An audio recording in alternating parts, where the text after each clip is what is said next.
Pemirsa, kami masih terus berusaha untuk menghubungi pihak kuasa hukum dari Brigadir Yosua dan juga dari Kompolnas, namun sejauh ini belum direspons. Kita kembali ke Dr. Ade Firmansyah, Ketua Departemen Forensik RSCM. Dr. Ade, pertanyaan saya tadi apakah mungkin diketahui dari hasil otopsi ini mengenai bekas tembakan, apakah ini jarak jauh, jarak dekat, atau bagaimana, Dr. Ade?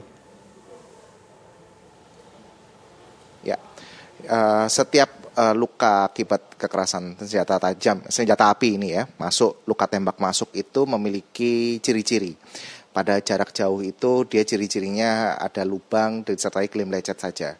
Nah, ketika jaraknya mulai dekat, tentunya ada komponen bubuk mesiu yang bisa keluar atau panas yang keluar yang bisa menempel di tubuh korban tersebut, tubuh korbannya. Nah, kadang-kadang hal ini juga menjadi sulit ketika ada pakaian sehingga bubuk mesiu atau panas yang dikeluarkan dari senjata api itu akan menempel di pakaian sehingga di lukanya sendiri itu tidak tertempel, tidak ada ciri-ciri adanya klaim tato dan klaim api. Itu yang menjadi kesulitan. Tapi sebetulnya dalam memeriksa luka akibat senjata api seperti ini, luka tembak itu kita memeriksa arah anak peluru tadi, arah masuknya anak peluru. Apakah dari kanan, dari kiri, depan, belakang, itu yang kita periksa. Sehingga kita dari situ kenapa kita bisa menentukan kira-kira anak peluru ini akan dari pemeriksaan luar kita akan lihat dia akan menembus apa. Nah, sekalipun kita tahu di dalam ilmu traumatologi forensik untuk balistik terminal di tubuh manusia itu, anak peluru itu juga tidak akan berjalan dengan garis lurus. Jadi kalau dia membentur jaringan tubuh manusia, baik yang lunak atau agak padat seperti tulang, dia akan mengalami defleksi.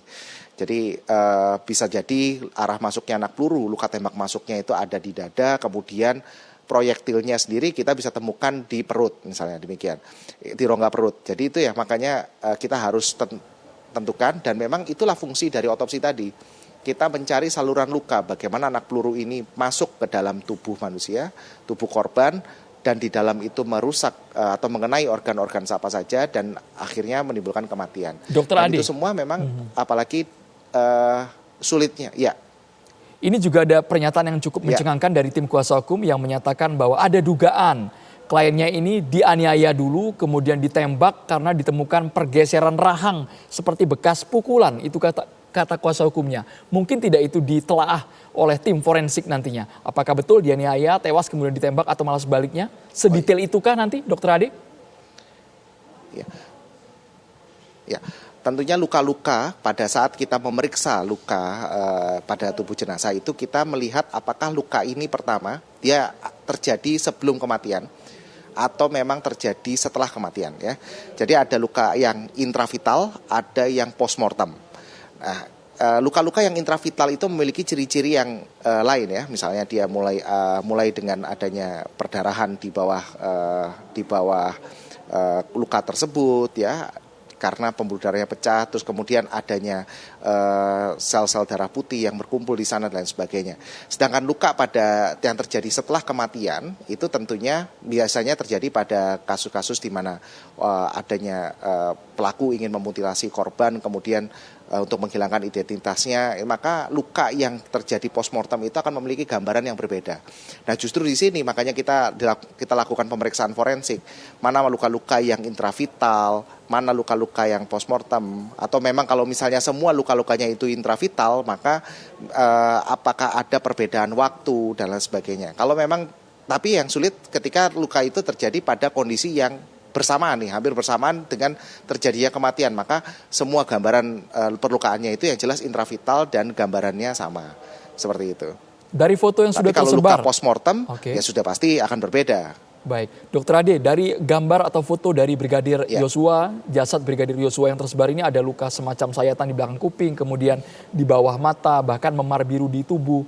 Itu kalau pengamatan ahli forensik secara umum bagaimana, Dr. Ade? Begini, yang kalau saya tidak akan mengomentari foto yang beredar ya, karena itu yang tentunya sudah dilakukan tindakan forensik. Yang pasti yang Yang sahih adalah tentunya yang awal pada saat dilakukan pemeriksaan oleh dokter forensik. Dan itu yang tentunya foto itu yang nanti akan disajikan di dalam sidang pengadilan atau di dalam proses peradilan. Nah, tadi saya kembali lagi kepada pernyataan saya pertama. Di dalam setiap kasus luka tembak, lazim buat kami dokter forensik itu melakukan evakuasi barang bukti itu, seanak peluru, proyektil dengan menyayat bagian tubuh itu untuk mengevakuasi anak pelurunya. Atau kita juga jadi memang otopsi itu kan kita membuka rongga tubuh ya. Biasanya sayatannya di sepanjang garis tengah tubuh. Tapi kadang-kadang kita juga perlu melakukan sayatan-sayatan di tempat lain untuk memeriksa tadi intravitalitasnya, apakah betul kekerasan tersebut telah mengakibatkan sampai kerusakan sejauh mana. Nah itu ya memang pasti kita akan lakukan pemeriksaan-pemeriksaan sejauh itu. Membuka ke bagian-bagian tubuh lainnya. Tapi itu tadi tentunya tidak kita catatkan sebagai luka karena itu bagian dari prosedur otopsinya tadi, begitu. Oke, Dokter Ade. Tadi menarik ketika Dokter Ade mengatakan yang sahih adalah pemeriksaan forensik pertama. Kemudian ini dari pihak keluarga meminta otopsi ulang. Pembandingnya nanti bagaimana dijawab sesaat lagi Dokter Ade. Kita harus mendengarkan kumandang azan maghrib untuk wilayah DKI Jakarta dan sekitarnya berikut ini pemirsa. Sekitarnya Kabar Petang kembali kami lanjutkan bersama dengan Ketua Departemen Forensik RSCM. Dokter Ade, tadi ada menyatakan bahwa yang sahih adalah pemeriksaan forensik awal. Ditambah ini sekarang sudah 13 hari sejak jasad ditemukan di Duren 3 Jakarta Selatan. Apakah nanti akan berpengaruh terhadap kalau memang dilakukan otopsi ulang? Ya, saya katakan memiliki nilai pembuktian yang besar adalah tentunya pemeriksaan yang pertama. 13 hari pasca pemeriksaan yang pertama tentunya jenazah itu sudah mengalami banyak sekali perubahan. Tindakan pemberian preservan seperti pada embalming ya atau formalin itu pun juga akan menimbulkan perubahan yang tadinya baik dari bentuk luka atau warna luka dan lain sebagainya. Nah, kalaupun kita akan melakukan jadi gini, kalau kita akan melakukan pemeriksaan ulang, tentunya harus dalam koridor hukum yang benar gitu, yang sesuai. Artinya harus juga pro justisia, karena apapun yang nanti akan disajikan, tentunya kita ingin agar dapat dimanfaatkan oleh sistem peradilan kita.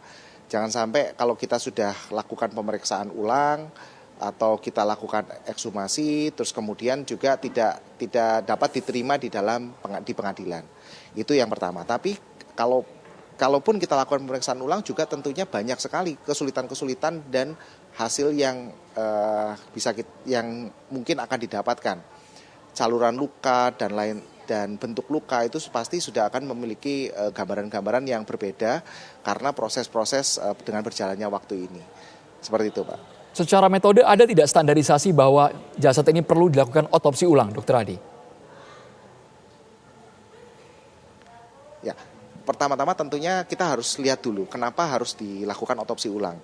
Kalau memang ada hal itu ternyata dinyatakan diperlukan, ya maka tentunya akan dikeluarkan surat perintah atau surat permintaan visum untuk dilakukan otopsi ulang. Tapi metodenya sebetulnya sama seperti metode otopsi seperti biasa. Karena jenazahnya sudah dikubur, ya tentunya dilakukan ekshumasi. Nanti di sana tentunya kita lakukan pemeriksaan bedah mayat pada jenazah tersebut. Untuk yang terutama mencari apa sih yang sebetulnya masih menjadi pertanyaan atau menjadi kekurangan atau kejanggalan yang dibutuhkan juga oleh proses penyidikan. Tapi itu tadi kondisi jenazah pasca otopsi dan sudah dilakukan embalming dan dikebumikan selama 13 hari tentunya itu akan sangat-sangat memberikan kesulitan yang luar biasa. Gambaran luka yang sudah berbeda, belum lagi pada saat kita lakukan tindakan otopsi yang pertama pun kita tentunya melakukan pemeriksaan organ-organ dan lain sebagainya dengan seksama pengeluaran organ dan lain sebagainya tentunya akan menimbulkan pertama letak organ dan komposisi organ itu sendiri juga sudah akan berbeda dari kondisi awal. Sehingga memang betul saya nyatakan dalam kondisi ini pasti hasil pemeriksaan yang pertama itu yang memiliki nilai pembuktian yang pasti sangat baik ya. Sehingga kita harapkan memang itu bisa menunjukkan semua gambaran luka-luka yang benar gambaran luka-luka yang antemortem, terjadi intravital, sehingga gambaran-gambaran itu semua akan bisa membantu penyidikan bagaimana merekonstruksi kejadian perkara itu. Baik, terima kasih banyak Ketua Departemen Forensik RSCM Dr. Ade Firmansyah sudah bergabung di Kabar Petang. Kami terus mencoba tadi untuk menghubungi kuasa hukum maupun Kompolnas, tapi ternyata mereka belum respon sama sekali karena saat ini sedang terjadi gelar perkara mengenai penyerahan hasil otopsi yang nantinya akan kita tunggu apakah dari pihak kepolisian menyerahkan ke perwakilan keluarga di Barreskrim Polri. Terima kasih Dr. Ade.